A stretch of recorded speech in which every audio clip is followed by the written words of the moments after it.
Welcome to my day 3 of my daily vlogging series. ഇപ്പോൾ കാറാണ് നമ്മൾ ദുബായിൽ നിന്ന് വന്ന സമയത്ത് ഒരു കാർ എടുത്തായിരുന്നു, സ്വിഫ്റ്റ് ഉണ്ടായിരുന്നു, അത് കൊടുത്തു, ഒരു എക്സ്പ്രസോ. ഇപ്പോൾ രാവിലെ എഴുന്നേറ്റായിരുന്നു, പള്ളിയിൽ പോയി ഭയങ്കര ഹാപ്പി ആയിരുന്നു. കുറേ നാൾക്ക് ശേഷം സ്വന്തം പള്ളിയിൽ കുർബാനയാണെന്നും പിന്നെ കിടന്നുറങ്ങി. പിന്നെ ഇപ്പോഴൊന്നും എഴുന്നേറ്റ്, പിന്നെ പെട്ടെന്ന് എഴുന്നേറ്റ് ഇങ്ങോട്ടൊന്ന് വന്നു. ഇവിടെ ഒരു ബാങ്കിലും എൻ്റെ ഒരാവശ്യം ഉണ്ടായിരുന്നു. ഇപ്പോൾ ഇന്ന് ചേട്ടൻ്റെ തലേദിവസമാണ്, മനസ്സബദ്ധത്തിൻ്റെ കണ്ടുല്ലോ. അപ്പോൾ നേരെ ഇനി അവൻ്റെ അടുത്ത് പോകണം. പിന്നെ അവൻ എന്തൊക്കെ പരിപാടികളുണ്ട്, എനിക്ക് ചാലക്കുടി പോകേണ്ട ഒരു ആവശ്യമുണ്ട്. അപ്പോൾ പിന്നെ ഞാൻ ഇങ്ങനെ എപ്പോഴും പറയാണ്ട് വേറെ കുറച്ച് ക്ലിപ്സും കാര്യങ്ങളൊക്കെ എടുത്ത് ഒരു വേറെ രീതിയിലും വ്ളോഗ് എടുക്കാൻ നോക്കുന്നുണ്ട്. എങ്ങനെയാണെന്ന് പറയുക, ഇതൊക്കെ ഒരു എക്സ്പെരിമെൻ്റ് അല്ലേ. പിന്നെ നമ്മുടെ ലിസ്റ്റിൽ നമ്മളൊരു സാധനം കൂടെ ആഡ് ചെയ്തു, ഒരു പുതിയ ഗിയർ. അപ്പോൾ അത് വെച്ചിട്ട് കൂടുതലും വിഷ്വൽസ് എടുക്കാൻ നമുക്ക് ശ്രമിക്കാം. അപ്പോൾ എന്തായാലും ഇനി നമുക്ക് നേരെ ചാനൽ വീട്ടിൽ പോകാം. അവിടെ ചിലപ്പോൾ ഫുഡ് കഴിക്കും. അത് കഴിഞ്ഞിട്ട് നേരെ നമുക്ക് ചാലക്കുടി പോവും. പിന്നെ ഷൂ കഴുകാൻ കൊടുക്കണം, അങ്ങനെ കുറച്ച് പരിപാടികളുണ്ട്. അപ്പോൾ എന്തായാലും ഇന്നത്തെ പരിപാടി കാണാം. ബൈ. ഇവിടെ ചാനലുകൾ ഫുഡ് കഴിക്കാൻ നോക്കാം. ഫുഡൊക്കെ കഴിച്ചേനും വീടൊക്കെ നിന്നില്ല.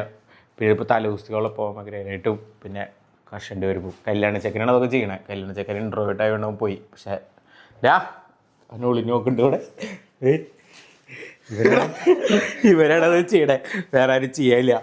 അപ്പോൾ അതുകൊണ്ട് ചെക്കനോണ്ട് പണിയെടുപ്പിക്കാം. ഇപ്പോൾ ഇൻട്രോവേർട്ടായി പപ്പൂനൊന്നും പറയാല്ലേ? ഒന്നും പറയല്ലടാ. കല്യാണത്തെ എക്സൈറ്റ്മെന്റ് ഉണ്ടോ? ഭയങ്കര എക്സൈറ്റ്മെന്റ് ആണ്. എന്തുകൊണ്ട്? കല്യാണം കഴിക്കണോണ്ട് ഭയങ്കര എക്സൈറ്റ്മെന്റ് ആണ് ചെക്കൻ പറയണേ. നമ്മൾ പടക്കാൻ വേണ്ടി വന്നേക്കാം കൊടകര. ഇതാണ് നമ്മുടെ പടക്കാട്. നമ്മളിപ്പോൾ എല്ലാ കൊല്ലം ഇവിടുന്ന പടക്കം വാങ്ങാറ്. നമ്മൾ ഒരുപാട് സാധനങ്ങളൊന്നും വാങ്ങല. നമ്മൾ അമുട്ട്, പിന്നെ മറ്റേ നമ്മൾ ഈ കയറി വരുമ്പോൾ കമ്പിത്തിരി കത്തിക്കില്, കമ്പിത്തിരി ആ സാധനങ്ങളൊക്കെ. പിന്നെ 30 ചോട്ടിൻ്റെ ഇതും. കല്യാണിച്ചൊക്കെ ഭയങ്കര എനർജിയില്ല. പക്ഷെ പൈസ ആയിട്ടപ്പോൾ നെട്ടിപ്പാവും. നമ്മൾ പടക്കം വാങ്ങിച്ചിട്ടുണ്ട്. നമ്മൾ കുറേ അധികം സാധനങ്ങൾ വാങ്ങിച്ചില്ല, തലേദിവസത്തിന് വേണ്ടി മാത്രം. പെരുന്നാൾ വേറെ വരുന്നുണ്ട്. പെരുന്നാൾ ചിലപ്പോൾ ഇവിടെ തന്നെ വാങ്ങായിരിക്കും. പിന്നെ ചെക്കനാണെങ്കിൽ ഭയങ്കര എനർജിയില്ല. പക്ഷേ പറഞ്ഞില്ല, ഇതിൻ്റെ പൈസ ആയിട്ടോട് നെട്ടി തുടങ്ങി. പണ്ടത്തെ വിലതല്ല, പൈസ കൂടിയതേ. നമുക്ക് നോക്കാം എന്താന്ന്.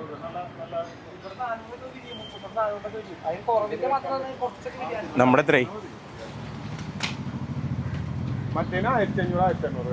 ഇതാണ് നമ്മൾ വാങ്ങിച്ച സാധനങ്ങൾ.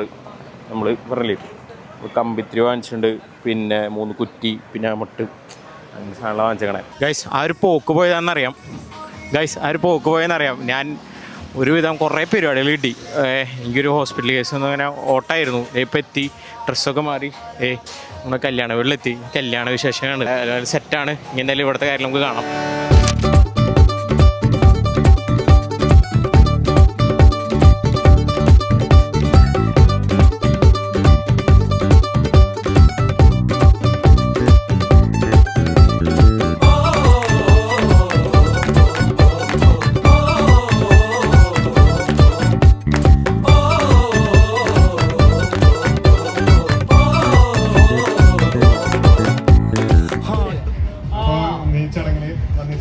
എല്ലാവർക്കും എൻ്റെ പേരിലും ക്രിസ്റ്റീനയുടെ പേരിലും ഞങ്ങളുടെ ചെറിയ ഫാമിലി, നാട്ടിലെ ഫാമിലി എല്ലാവരുടെയും പേരിലും വളരെയധികം നന്ദി പറയുന്നു.